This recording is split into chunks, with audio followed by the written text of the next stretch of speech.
Hello everyone, welcome to the exam time. तो भाइयों, स्वागत है आप सभी का 20 मिनट सीरीज के अंदर। आज हम लोग डिस्कस करने वाले हैं बैलेंस ऑफ पेमेंट। ठीक है, बहुत इंपॉर्टेंट टॉपिक होने वाला है यूजीसी नेट कॉमर्स के पॉइंट ऑफ व्यू से भी, साथ ही साथ सीयूईटी पीजी के लिए भी।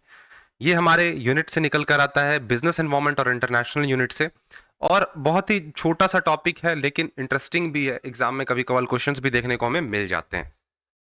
तो स्टार्ट करते हैं बैलेंस ऑफ पेमेंट की बात करें तो सबसे पहले ये होता क्या है हमें ये जानना होगा। तो देखो, बैलेंस ऑफ पेमेंट को अगर हम लोग आसान भाषा में समझे तो जब दो कंट्रीज तो नहीं मैं बोलूंगा, जब एक रेसिडेंट कंट्रीज किसी दूसरे कंट्री के साथ कोई भी पर्टिकुलर इकोनॉमिक ट्रांजैक्शन करती है, इकोनॉमिक ट्रांजैक्शन में क्या क्या चीजें आ सकती हैं? Inflow and outflow of currency.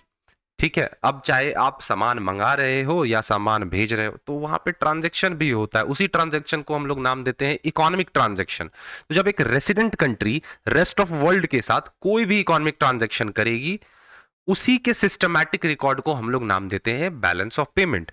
For example India ने कुछ चीजें दूसरे कंट्री से इंपोर्ट करी, तो उसको उसके लिए फॉरेन करेंसी पे करना होता है। तो जो इकोनॉमिक ट्रांजैक्शन हुआ, उसी इकोनॉमिक ट्रांजैक्शन के सिस्टमैटिक रिकॉर्ड को हम लोग नाम देते हैं बैलेंस ऑफ पेमेंट। अब डेफिनेशन देखते हैं। तो बैलेंस ऑफ पेमेंट एक सिस्टमैटिक रिकॉर्ड है सारे इकोनॉमिक ट्रांजैक्शन का between the resident of a country and the rest of the world during a specific period, usually 1 साल का देखा जाता है। इसके अंदर इनफ्लो एंड आउटफ्लो आएंगे फॉरेन करेंसीज के, जो कि ट्रेड करते हैं जब हम लोग गुड्स की, सर्विसेज की, या कोई भी कैपिटल मूवमेंट होता है, या यूनिलेटरल ट्रांसफर ही क्यों ना हो एक तरफा, तो उसको हम लोग नाम देते हैं हमारा balance of payment. BOP helps in understanding the economic relationship of a nation with other countries. हमें मदद करता है वही एक कंट्री का दूसरे कंट्री के साथ कैसा रिश्ता है वो समझने में। आईएमएफ का यहाँ पे डेफिनेशन दे रखा है कि बैलेंस ऑफ पेमेंट जो है ये एक स्टैटिस्टिकल स्टेटमेंट है that systematically summarises for a specific period of time the economic transactions of an economy with the rest of the world। वही मतलब यहां पे कह रहा है कि एक नेशन का किसी दूसरे नेशन के साथ, रेस्ट ऑफ द वर्ल्ड के साथ एक स्पेसिफिक पीरियड ऑफ टाइम में जो भी इकोनॉमिक ट्रांजैक्शन हो रहे हो, उसी को सिस्टमैटिकली समराइज कौन करता है? हमारा बैलेंस ऑफ पेमेंट। तो काफी मिलता जुलता है डेफिनेशन। फीचर्स की बात करें तो ये डबल एंट्री सिस्टम को फॉलो करता है, मतलब हर एक inflow, every inflow is a credit और every outflow is a debit. Golden rule of accounting पढ़ा है ना, बस उसी से मिलता जुलता है। इसके अंदर विजिबल गुड्स भी आते हैं और इनविजिबल, जैसे कि हमारे सर्विसेज हो गए, इनविजिबल देख नहीं सकते, कुछ रेमिटेंस किए जाते हैं, ठीक है, इन्वेस्टमेंट्स होते हैं, ये भी आएंगे।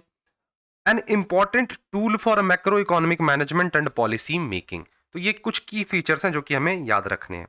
इंपॉर्टेंस की बात करें तो किसी कंट्री के इंटरनेशनल कम्पिटिटिवनेस को दिखाता है। ये आपको फॉरेन एक्सचेंज रेट को डिटरमाइन करने में मदद करेगा, फॉरेन इन्वेस्टर्स को गाइड करता है, साथ ही साथ आपके फिस्कल, मॉनेटरी और ट्रेड पॉलिसीज को भी इन्फ्लुएंस करता है ये। अब बात कर लेते हैं स्ट्रक्चर की। तो यहां पे हमें 3 चीजें याद रखनी है: करंट अकाउंट, कैपिटल अकाउंट और एक आता है फाइनेंशियल अकाउंट। मेजरली हमारे ये इंपॉर्टेंट्स होते हैं। Record trade in goods, services, income and transfer. तो जितने भी, चाहे गुड्स की ट्रेड कर लो, सर्विस की ट्रेड कर लो, इनकम और कोई भी ट्रांसफर्स का आप कर रहे हो, तो ये सारी चीजें किस में आएंगी? करंट अकाउंट में आती हैं। कैपिटल अकाउंट क्या करेगा? कैपिटल ट्रांसफर्स को रिकॉर्ड करेगा, जैसे कि transaction in non produced, non financial asset जितने भी होते हैं। और फाइनेंशियल अकाउंट रिकॉर्ड करता है फॉर इन्वेस्टमेंट्स को, लोन्स को, बैंकिंग कैपिटल्स को, ठीक है। Apart from these, error and omissions and reserve assets are also included in balancing।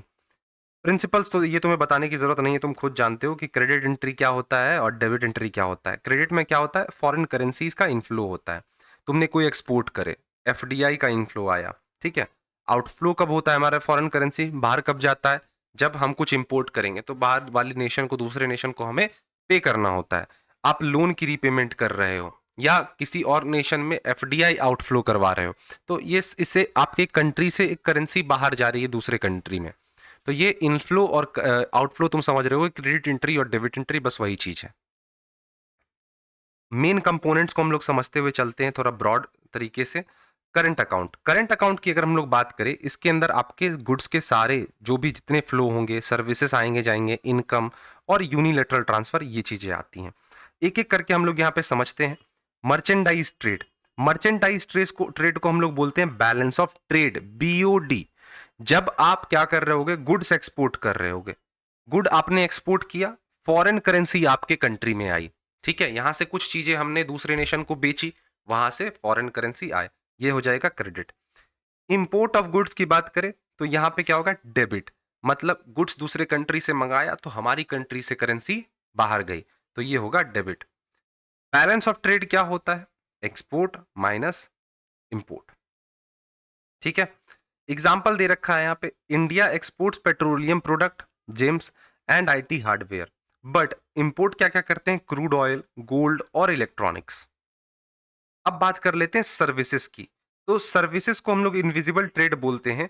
इसके अंदर नॉन फैक्टर सर्विस जैसे कि ट्रांसपोर्ट हो गए, इंश्योरेंस हो गई, बैंकिंग हो गए, कम्युनिकेशन हो गए, ठीक है, टूरिज्म एंड ट्रेवल रिसीट्स आते हैं हमारे, रॉयल्टी एंड लाइसेंस फीस आते हैं।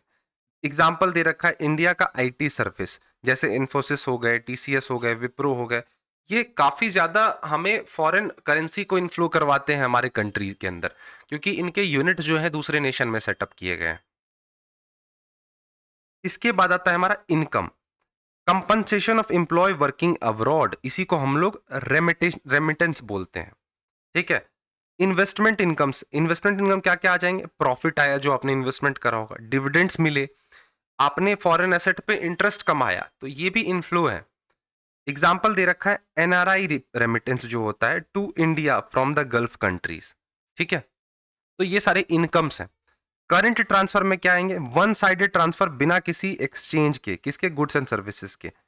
दूसरा प्राइवेट ट्रांसफर, जिसके अंदर रेमिटेंस आ गए, गिफ्ट्स जो भी आते हैं, तो ये सारी चीजें करंट में आती हैं। और ऑफिशियल ट्रांसफर की बात करें तो कुछ ग्रांट्स मिले, फॉरेन एड मिल गया, जैसे India receiving foreign add after natural calamities, ठीक है, किसी और कंट्री से मदद मिलता है ना फॉरेन एड, जैसे इंडिया भी काफी नेशन को मदद देती है, भेजती है फॉरेन एड्स, तो ये हमारे करंट ट्रांसफर के अंदर आते हैं। कुछ यहाँ पे नोट दे रखा है, अ deficit in the current account shows a nation is importing more than it is exporting, ठीक है, तो यहाँ पे एग्जाम्पल भी दे रखा है कि India usually has a current account deficit, तो ये दिखाता है कि हम लोग ज्यादा इंपोर्ट कर रहे हैं, एक्सपोर्ट काफी कम कर रहे हैं। अब बात कर लेते हैं कैपिटल अकाउंट की। तो कैपिटल अकाउंट में क्या आता है हमारा, अभी हमने करंट अकाउंट की ही अभी तक हमने बातें की हैं, अब हम लोग बात करते हैं कैपिटल अकाउंट की। Capital account records transfer of capital between resident and non resident, capital transfer, debt forgiveness, ठीक है, migrant transfer, assets of migrant moving between the countries, debt आपने दे रखा था उसको छोड़ दिया गया, ट्रांजैक्शन इन नॉन प्रोड्यूस्ड और non financial assets, sale, purchase of patent, copyright, trademark, sale of land, buildings by government, तो ये सारे नॉन प्रोड्यूस्ड हैं, ठीक है, और नॉन फाइनेंशियल एसेट्स हैं, तो इससे रिलेटेड जो भी ट्रांजैक्शंस आती हैं होती हैं उसको भी हम लोग कैपिटल अकाउंट में लेते हैं। क्लियर है। नेक्स्ट आता है फाइनेंशियल अकाउंट। फाइनेंशियल अकाउंट के अंदर सबसे पहला आता है एफडीआई, जो कि हमने लास्ट सेशन में पढ़ा था, investment in a foreign country to gain controlling interest, ठीक है, किसी और कंट्री में आप इन्वेस्टमेंट कर रहे हो, दो तरीके के होते हैं, ग्रीन फील्ड और ब्राउन फील्ड, ये भी हमने पास्ट क्लास में डिस्कस कर रखी है। Setting up new facilities from scratch, इसको ग्रीन फील्ड इन्वेस्टमेंट बोलते हैं, और ब्राउन फील्ड क्या होता है, आप किसी एग्जिस्टिंग फैसिलिटीज को एक्वायर कर ले रहे हो, जैसे वॉलमार्ट ने इन्वेस्ट करा फ्लिपकार्ट में इंडिया के अंदर, तो ये हमारा ब्राउन फील्ड हो गया। अब आता है एफपीआई, फॉरेन पोर्टफोलियो इन्वेस्टमेंट, जब आप शेयर्स में इन्वेस्ट कर रहे हो, बॉन्ड्स में इन्वेस्ट कर रहे हो, सिक्योरिटीज खरीद रहे हो किसी बिना किसी मैनेजमेंट कंट्रोल के, तो ये होता है फॉरेन पोर्टफोलियो इन्वेस्टमेंट।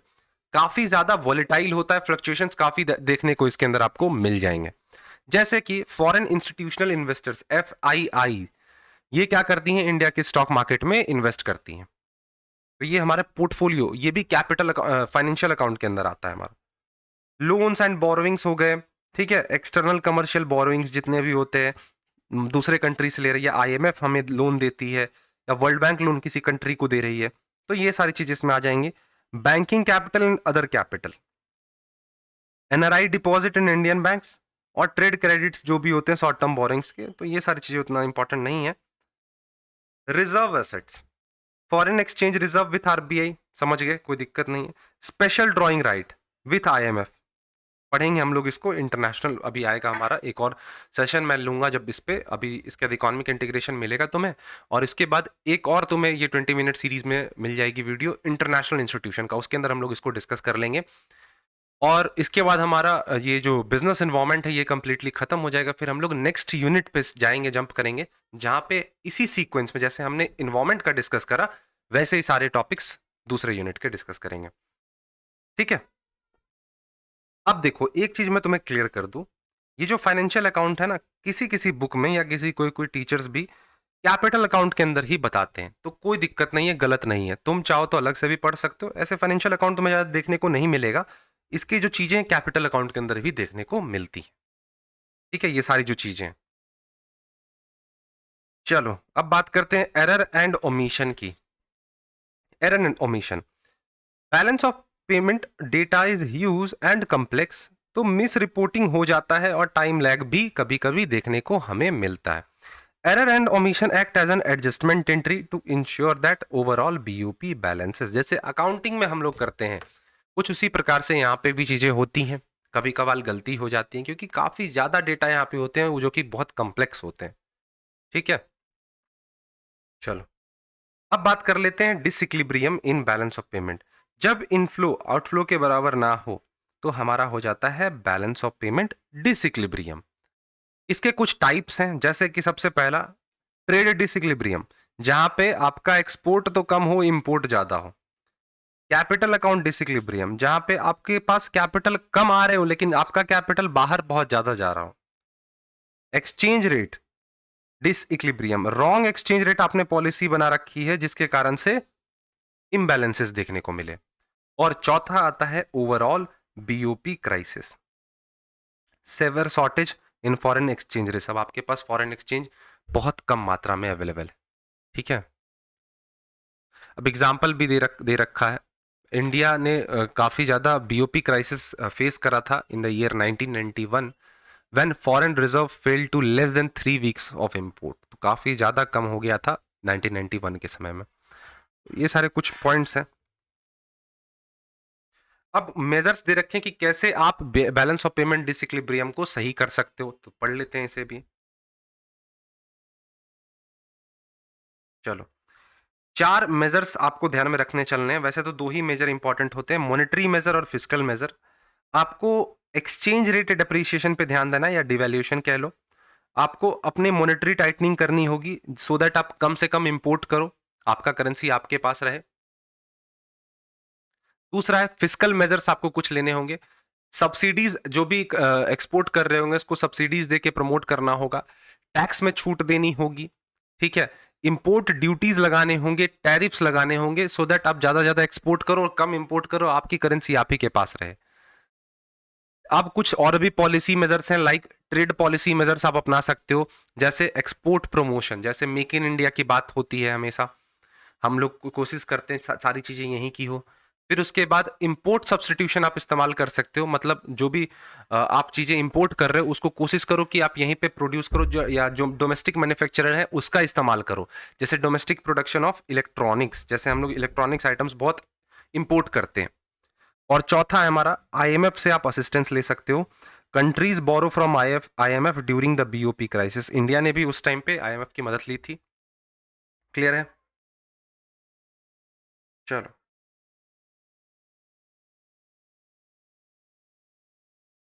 सिग्निफिकेंस की अगर हम लोग बात करें बीओपी इन इंटरनेशनल बिजनेस, तो सबसे पहले ये एक आपके इकोनॉमिक हेल्थ का, कि आपकी कंट्री का हेल्थ कैसा है, फिटनेस कैसा है, ये इंडिकेटर की तरह काम करता है। करंट अकाउंट डेफिसिट बताता है कि आपका डिपेंडेंस जो है इंपोर्ट पे काफी ज्यादा बढ़ गया है। पॉलिसी फॉर्मुलेशन की बात करें तो ये एक्सचेंज रेट को सेव करने में मदद करता है, एफडीआई एंड ट्रेड पॉलिसीज को भी बढ़ावा देता है, इन्वेस्टर्स के लिए गाइडेंस की तरह काम करता है और इंटरनेशनल कंपिटिटेंस बनाए रखने में मदद करता है। इंडिया का बीओपी एक स्नैपशॉट लेते हैं हम लोग यहाँ पे, 1991 क्राइसिस, बीओपी क्राइसिस देखने को मिला था, आईएमएफ ने मदद किया। 2000 में देखिए अगर तो स्ट्रॉन्ग कैपिटल इनफ्लो हुआ था due to the liberalization and IT exports, काफी ज्यादा इंपॉर्टेंट है ये। 2020 की अगर बात करें तो करंट अकाउंट डेफिसिट देखने को मिला, but FDI inflow and remittance जो थे इन्होंने स्ट्रेंथन करा था फाइनेंशियल अकाउंट्स को, फाइनेंशियल अकाउंट हमने ऊपर पढ़ा था ना, ठीक है। तो एफडीआई का जो इनफ्लो है और रेमिटेंस ने मजबूत किया फाइनेंशियल अकाउंट को। 2024 की बात करें तो इंडिया के पास अभी लार्ज फॉरेक्स रिजर्व है, जो कि सबसे ज्यादा वो हो रहा है आईटी सर्विस एक्सपोर्ट की वजह से और रेमिटेंस की वजह से। मतलब भारत बहुत ज्यादा एक्सपोर्ट कर रही है, जिसकी वजह से उसके पास काफी ज्यादा फॉरेक्स रिजर्व हो गए हैं। तो ये अच्छी खबर है यहाँ पे 2024 के अंदर, ठीक है। 25 में है वैसे, 2024 तक का ये स्नैपशॉट है। ये मैंने तुम्हें इंडिया के बीओपी के बारे में जानकारी दे दी। तो ये था complete package balance of payment का, जहां पे हमने हर एक चीज को कवर किया, करंट ट्रेंड को भी लेते हुए हमने चला। आई होप तुम्हें चीजें क्लियर हुई होंगी। अगर वीडियो पसंद आया होगा तो वीडियो को लाइक करना। नेक्स्ट सेशन में हम लोग डिस्कस करेंगे रीजनल इकोनॉमिक इंटीग्रेशन और उसके बाद कुछ इंटरनेशनल इंस्टीट्यूशन, और फिर हमारा ये यूनिट कंप्लीट हो जाएगा 20 मिनट सीरीज के अकॉर्डिंग। सो मिलते हैं नेक्स्ट वीडियो में, तब तक के लिए thank you, bye bye and take care.